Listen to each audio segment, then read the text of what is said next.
छोटे से गांव में मीरा नाम की एक युवती रहती थी। उसके पास धन दौलत भले ही न थी, पर उसका हृदय भक्ति और आस्था से भरा था। भगवान कृष्ण के प्रति उसकी अटूट श्रद्धा ही उसकी सबसे बड़ी पूंजी थी।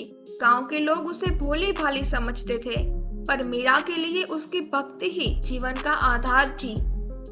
वह हर सुबह उठकर अपने छोटे से घर के आंगन में तुलसी की पूजा करती और दिन भर उसके होठों पर भगवान का नाम रहता।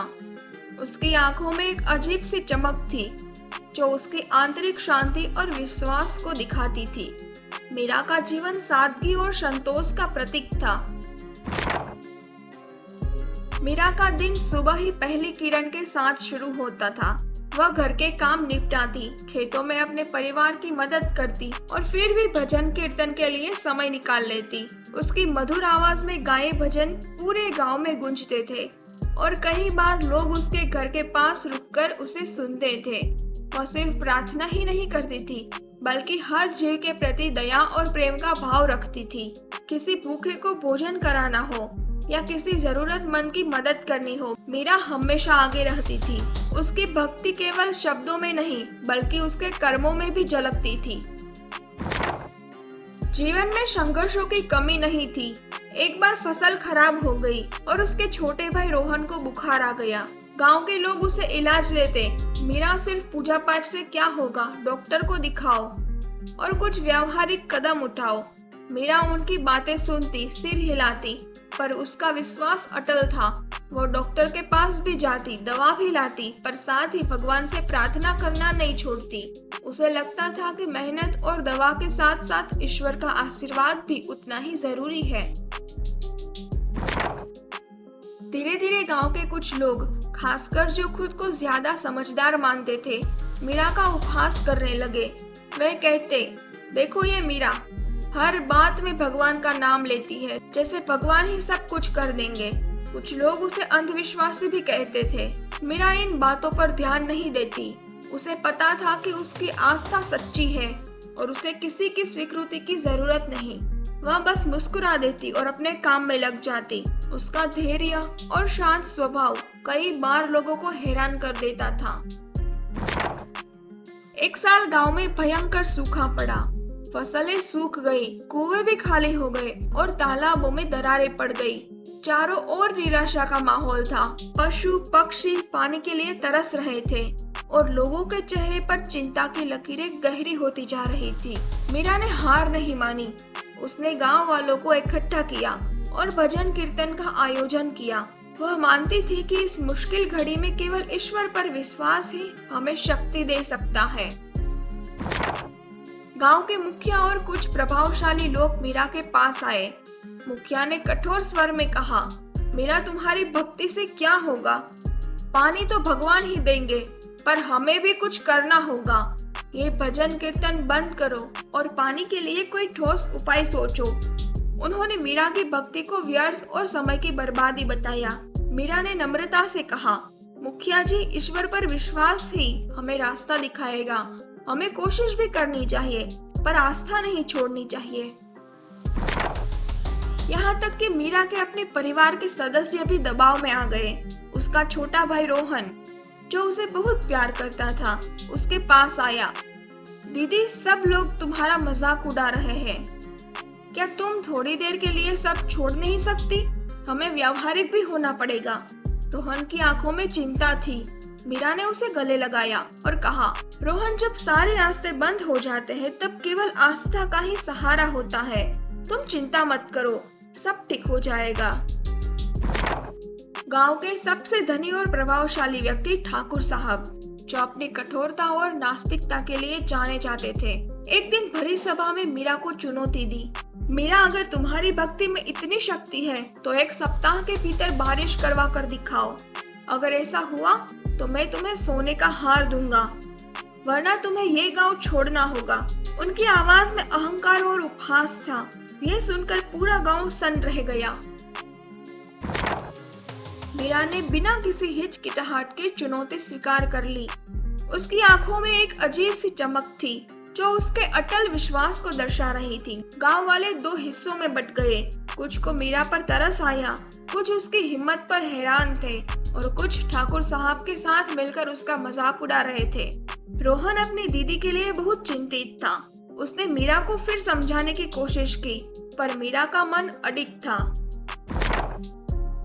चुनौती स्वीकार करने के बाद मीरा ने गांव के सबसे पुराने और पवित्र बरगद के पेड़ के नीचे एक गहन प्रार्थना शुरू की।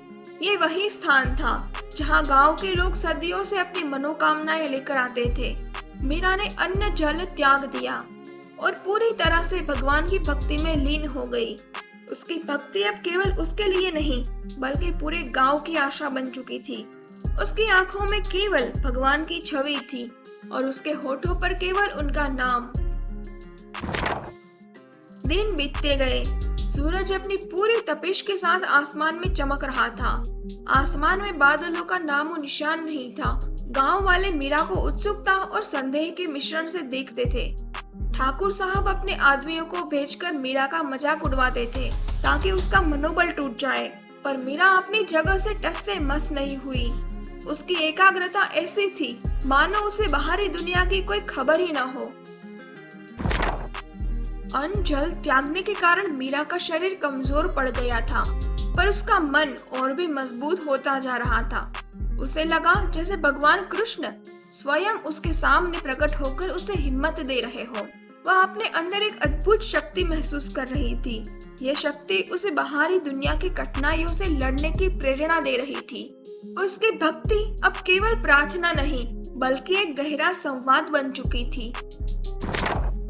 एक दिन एक रहस्यमयी बूढ़ी महिला गांव में आई।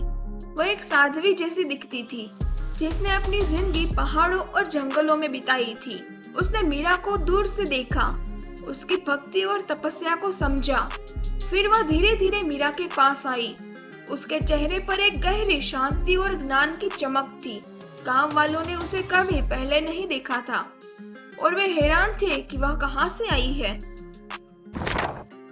बूढ़ी महिला ने मीरा को एक प्राचीन कथा सुनाई, जिसमें आस्था ने असंभव को संभव कर दिखाया था। उसने कहा, बेटी, जब विश्वास सबसे गहरा होता है तब चमत्कार होते हैं। फिर उसने अपनी झोली से एक छोटी नक्काशीदार बांसुरी निकाली और मीरा को देते हुए कहा, जब सबसे गहरा अंधकार हो तब इसे बजाना, ये तुम्हारी आत्मा की आवाज बनेगी। मीरा ने बांसुरी को श्रद्धा से अपने माथे से लगाया। चुनौती का अंतिम दिन आ गया। आसमान बिल्कुल साफ था।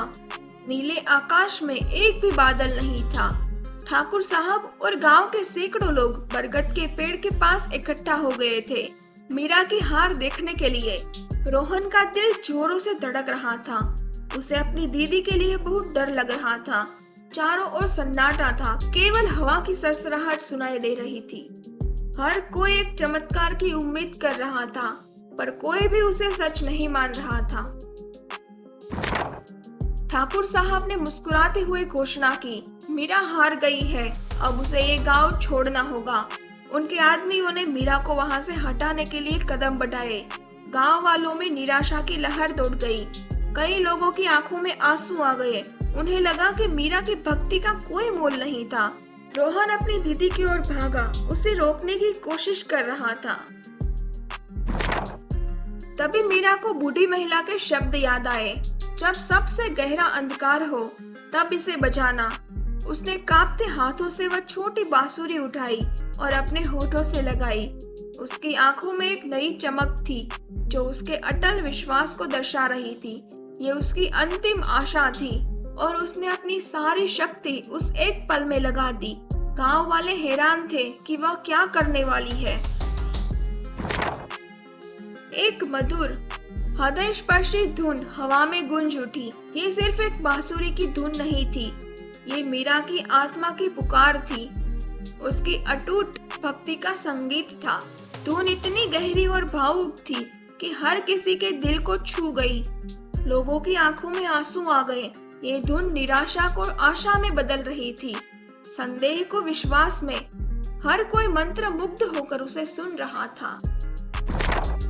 जैसे ही धुन तेज हुई, एक तेज हवा का झोंका पूरे गांव में दौड़ गया। आसमान में अचानक काले बादल छाने लगे, मानो मीरा की धुन ने उन्हें बुलाया हो। दूर क्षितिज से गड़गड़ाहट की आवाज सुनाई दी। लोगों ने आसमान की ओर देखा। उनकी आंखों में अविश्वास और आशा एक साथ झलक रही थी। ये सब इतनी तेजी से हुआ कि कोई कुछ समझ ही नहीं पाया। बिजली कड़की और बादलों की गड़गड़ाहट के साथ बारिश की पहली बूंदें जमीन पर गिरी। फिर एक तेज बौछार और देखते ही देखते मूसलाधार बारिश होने लगी। गांव वाले खुशी से झूम उठे। वे चिल्लाने लगे, नाचने लगे, अपनी आंखों पर विश्वास नहीं कर पा रहे थे। सूखा खत्म हो गया था। ये एक चमत्कार था जिसे मीरा की भक्ति ने संभव कर दिखाया था। ठाकुर साहब बारिश में भीगते हुए आवाक खड़े थे। उनका अहंकार, उनका संदेह सब बारिश के पानी में धुल गया था। वह घुटनों के बल जमीन पर गिर पड़े। उनकी आंखों में आंसू बह रहे थे जो बारिश के पानी में मिल गए। उन्हें अपनी गलती का एहसास हुआ। उन्होंने मीरा की भक्ति की शक्ति को स्वीकार किया और अपने किए पर पछतावा किया। ये उनके जीवन का सबसे बड़ा परिवर्तन था। बारिश लगातार हो रही थी और खेतों की प्यासी जमीन को जीवनदान मिला। मीरा अभी भी बांसुरी बजा रही थी। गांव वालों से घिरी हुई थी। वे उसे अब एक भोली भाली लड़की नहीं बल्कि एक देवी के समान देख रहे थे, जिसने अपने विश्वास से संभव को संभव कर दिखाया था। रोहन ने खुशी से अपनी दीदी को गले लगा लिया। उसकी आंखों में गर्व और खुशी के आंसू थे। बूढ़ी महिला जो ये सब दूर से देख रही थी, एक रहस्यमय मुस्कान के साथ धीरे से गायब हो गई, जैसे वह कभी थी ही नहीं। उसने अपना काम कर दिया था। गांव में एक गहरी शांति और कृतज्ञता का भाव छा गया। मीरा की कहानी हर किसी के दिल में बस गई। एक ऐसी कहानी जो बताती थी कि विश्वास की शक्ति कितनी अद्भुत हो सकती है। गांव फिर से हरा भरा हो गया। मीरा की भक्ति एक किंवदंती बन गई, जिसने हर किसी को अपनी आंतरिक शक्ति और आस्था को पहचानने की प्रेरणा दी। ठाकुर साहब मीरा के सबसे बड़े समर्थक बन गए। उन्होंने गांव में सभी के लिए पानी की व्यवस्था की और लोगों को एक दूसरे की मदद करने के लिए प्रेरित किया। गांव में अब कोई भी मीरा का मजाक नहीं उड़ाता था, बल्कि हर कोई उससे प्रेरणा लेता था। ये कहानी हमें सिखाती है कि सच्ची शक्ति धन या पद में नहीं, बल्कि अटूट विश्वास, आंतरिक शुद्धता और अपने सिद्धांतों पर अड़िग रहने के साहस में निहित है। भक्ति केवल पूजा पाठ नहीं है, ये एक ऐसी शक्तिशाली भावना है जो चमत्कार ला सकती है और जीवन को बदल सकती है। युवा पाठकों को ये याद रखना चाहिए कि जब जीवन में चुनौतियां आए तो अपने भीतर की आवाज पर विश्वास करें, अपनी आस्था बनाए रखें और कभी हार न माने, क्योंकि सच्ची भक्ति में शक्ति ही हमें हर मुश्किल से पार पाने की हिम्मत देती है। थैंक यू सो मच ये कहानी अंत तक सुनने के लिए। अगर आपको ये कहानी खुद पढ़नी है तो उसके लिए हमने लिंक डिस्क्रिप्शन में दी है, आप वहां जाकर वो कहानी पढ़ सकते हैं। और ऐसी ही मजेदार कहानियां सुनने के लिए और पढ़ने के लिए हमें सब्सक्राइब कर दीजिएगा, ताकि एक भी कहानी आपसे मिस ना हो। और हमारा यही उद्देश्य है कि हम अपनी कहानी से कोई ना कोई सीख दे, जिसे व्यक्ति अपने जीवन में अपनाए और उसका जीवन खुशी से बीत सके। आपका इतना प्यार हमें मिल रहा है, उससे हम बहुत बहुत खुश हैं। Thank you so much.